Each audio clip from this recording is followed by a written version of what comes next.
It's Laura Eubanks of Design for Serenity with your succulent tip of the day. And Greg and I are actually in Los Angeles today. I got an email from a lovely gentleman named Francis back in April letting me know that he and his beautiful wife Paula were going to be celebrating their 28th, right? Yes. 28th wedding anniversary today. This is June. And would I be willing to come up and surprise her with a consultation and a visit? And I said, let me think about it, yes, because I love doing that. Now, we do have the added challenge of the pandemic. So, that was important to me to be safe, to have my mask, for Greg to have his mask. We weren't sure, what we were going to come into, how they felt exactly about social distancing and whatnot. So we were prepared to keep our distance and wear our masks the entire visit. But Francis and his wife and some intimate family members that are here today have also been taking every precaution to protect themselves. They have all been tested recently, and it's a very, very safe environment for Greg and I to be in. And I want to encourage all of you to be very, very cautious about being in large groups. Just don't. And to keep your interactions with others at a safe distance and wear your masks. Okay, PSA over. Can you stand this? I mean, here is the lovely lady. This is Paula. And and her husband Francis. And yeah, there's the real Paula. And her beautiful children have lived in this house for over 20 years. And Paula is a rare individual that has married designer and collector. Now, there are very few of you that can pull this off. You know who you are. You collectors, you collect all of your pots of stuff and you put it all willy-nilly. And the designers are all about the aesthetics. Us designers, if it's going to be in a pot, it's got to look good. Well, Paula's done both. She has collected some beautiful things and displayed them magnificently. Everything in this garden is so beautifully tended, mindfully displayed. She has a lot of epiphylium. She has orchids, she has tillandsias, and has just recently, over the last year and a half or so, gotten into succulents. And she's learning how to move them around the yard. I forgot to mention, and this is so adorable, Paula and Francis met when they were 5 years old. They were married at 6, and I don't know how I feel about that, but I am not a person to judge, so I'm just going to leave that with you. But no, kidding, obviously. So, take a look around at Paula and her beautiful succulents. Look at this. Look at this. I mean, this emerald ice aeonium, she learned real quick. She had it in the full sun, and the leaves started to burn. So she immediately moved it into the shade. So she's learning as she goes. If she sees a plant start to etiolate or to turn green, she knows to give it more sun. If it's out in the sun and it starts to desiccate or sunburn, she moves it to the shade. So here is a really cool arrangement of tillandsias. This is a Hoya. It is a succulent. It's got very tough leaves, and it gets a really, really pretty little flower on it. She's got tillandsias. This is something I've never seen before. This philodendron is surrounded by little tillandsia air plants, and I really, really like the way that looks. Also, about a year and a half ago, Paula started collecting and growing and maintaining bonsai. Look at these magnificent specimens. And I have to ask you, Paula, how much time do you spend caring for the bonsai? Well, during the winter time, because they're all dormant, I just leave it as is. But starting March and April, as I see no new growths, that's when I started my pruning and fertilizing at the same time, because as they grow, they need the healthy roots. But I have to keep up with the pruning because this is the time for them that they're continuously growing. So as far as the pruning goes, did you take a class or read a book or YouTube it, or how do you know how to prune the bonsai? Is this just something subjective? You just keep clipping till you achieve the look that you like? Yes. It's fantastic. It's magnificent. Yes. This is wisteria, people. In gardening circles, this plant is called hysteria, because it grows so crazy. And I just absolutely think it's phenomenal. Has this bloomed for you yet? The wisteria? Not yet, Not yet? not Still yet. waiting? Okay. But I was so disappointed when we bought it because leafless, just those Ah. leggy trunks, and I'm like, okay, will this make it? But I'm happy with just the leaves for now. Yes, obviously Paula has got a very green thumb. She has no formal training in horticulture, so we're soulmates when it comes to that. And, you know, she just follows her instincts really, really well. And she has suffered some losses, as all of us have, but has learned from them. So if Paula can do it, so can you. It's like everything that she has is spectacular. I mean, you know, all of her bonsais are top dressed so beautifully. Oh, I incorporated jade succulent as a bonsai too. yes, and she's got portulacaria here. Look at that. Look at the caudex on it. I mean, it's so cool.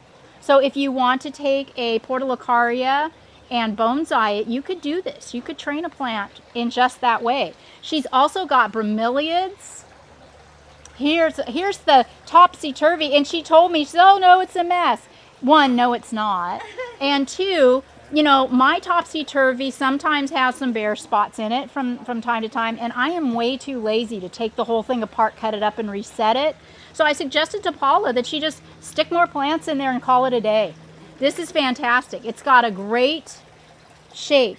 Oh, this little Dasyphilum major sedum. I love this plant. It's so delicate, and I planted this in my topsy-turvy when I did it for you guys in the video the first time, and it died like within minutes of me planting it. So I had no luck with that myself. But look at all of these gorgeously staged tillandsias on these really, really interesting gnarly roots and pieces of driftwood. This is so inspiring. If you've got a shady spot in your garden and you don't know what to grow, how about some tillandsia? I mean, look at these beautiful flowers. And they don't need anything. They're called air plants. So, well, okay, I shouldn't say they don't need anything. Paula, how do you care for the tillandsias? Misting. Just misting. Yes. And how do you know when to mist?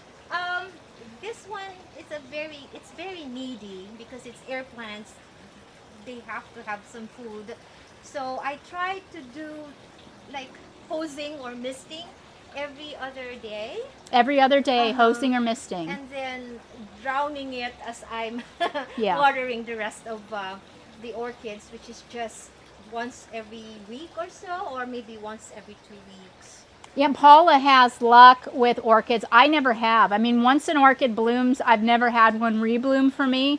But she says the secret is to leave them, once you found a place that they like, to leave them there. And, you know, you go to, well, you may not, but I go to the grocery store, I buy this gorgeous orchid, I come home, I bring it into the house, and then I'm surprised when in time the flower dies and then the plant doesn't ever regenerate. So I throw it out in the garden. You know, clearly I don't know what I'm doing, but Paula does. So her advice with orchids is just leave them in this filtered sun, or I should say filtered shade, and don't move them around. Oh, but this is so beautiful. Look up top here how smart she is with this patio covering. They've installed trellising, which has opened up this dappled sunlight, which is succulent's favorite thing in the world. I've told you this. If, you know, no matter where you live or where you garden, if you can provide dappled sunlight for your succulents, they're going to be the happiest. And clearly that is the case. Look at this gorgeous blooming echeveria. Oh my gosh, and all of Paula's plants are so healthy. There's just nothing untoward happening here whatsoever. She's got propagation. She's growing food. Is this Arabian jasmine? Maybe that's what it is here, but it's the national flower of the Philippines. Oh. And we are able to grow it here too. We call it sampaguita. Sampaguita. And do these have a sweet smelling? Yeah, the Arabian is the common name, and I love this plant. I see. I didn't have any idea that it was the national flower of my it was country. native to the Philippines. Yes. I learned something. How fun is that? More orchids here. More propagation down here. Now, I mean, really, people, how happy is this making you right now? Can you imagine? Paula is the mother to two kids. Granted, they're getting older, but I'm sure they're still a pain. I'm sure they still require a lot of her attention. And she has a husband, and we all know how much attention they require. And she's got a full-time job, and God knows what else. And yet she manages to keep all of her plants, with, I'm sure, the help of her support system, looking so beautiful. So can you imagine how it must feel to be Paula and to come home from work or to spend a weekend with all of this? So you put in the time, you put in the effort, you reap the results. Oh my gosh. And then as we get further back on the property, microclimatically, I can feel it getting warmer back here, and there's more sun. And so look at this. Look at these succulents. They are absolutely glorious. Wow. Oh my goodness. That Aeonium noble. Is that an Aeonium noble? I meant to ask. This. I don't know what it is. And This it just, looks like noble. Now noble, when it blooms, it gets a long bloom spike on it. This is a very expensive plant, if that's what it is. So I'll be sure and give you all her address at the end of the video so you can come here and steal it. No, I got one of these, no. and I had people writing to me wanting the plant.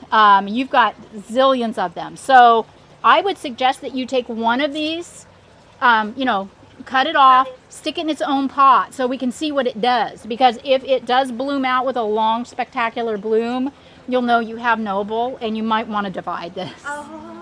Because that's I thought when awesome. you're saying Fred Ives, maybe that is a Fred Ives. Mm-mm. I don't know what it is, but I was just shocked how it took off. I mean, I could absolutely be wrong, and maybe somebody in the comments that knows far more than I do can tell us. This might be some sort of a Grapto or an Echeveria, but it looks like Aeonium noble to me. Okay, and then we have one of my favorite Aeonium sunbursts, and look at how hers is cresting. That is so sweet. Look at the crest. Right there and right over there. Oh my gosh, that is so awesome. And an Aeonium silk. I talk about this one. It doesn't go as dormant in the summer as Wortkoff. There's some more silk right there. Sorry, my garbage for my. Oh, no worries. Oh, and then look at all of her beautiful potted succulents over here. Oh my goodness, this is just so spectacular. And you know what? It just keeps going and going in Paula's yard. I mean, and then out here, she's got what looks to be an orchard of every known fruit to mankind. Oh my gosh, and tomatoes and her own little makeshift greenhouse. Oh, wow. My son and my daughter's quarantine vegetable garden. Oh, the quarantine vegetable garden. I love it. I love it. I love it. And then areas, now she's getting brave. So you see the evolution of the designer here. She's starting to move out from inside and come outside and get to work pulling together some tapestries in the yard. This is very, very exciting to me. And I can see that if I were to come back in 3 or 4 years, this lawn would be gone. Because obviously, clearly, Paula's got the bug. Here's that plant again. Well, naturally, it's not labeled. Yeah. But like I said, I think that's a noble. Okay, well, listen, I'm going to get on with my consultation with Paula and her lovely family. I am so thrilled to be able to take you on this journey with me. I'm so thankful to all of my followers. Stay safe, be careful, protect each other. Have the most amazing day, and join me in wishing Paula and Francis many, many more wonderful years to come. This has been Laura Eubanks of Design for Serenity with your succulent tip of the day. Thank you, Thank Laura. you, Laura.